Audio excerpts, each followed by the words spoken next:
today's tutorial, I'm going to show you how to delete a folder you've created on your AOL Mail account.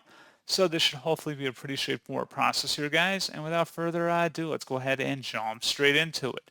So all you have to do is open up AOL Mail, and on the left panel where it says folders, you may have to click show to expand the menu or all the folders under here.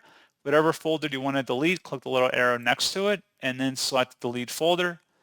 And that's all you have to do. And if there's anything in that folder, you may have to delete it first. And you can see there's a subfolder. So if you have a subfolder, you'll have to delete that one first, and then you can delete the main folder.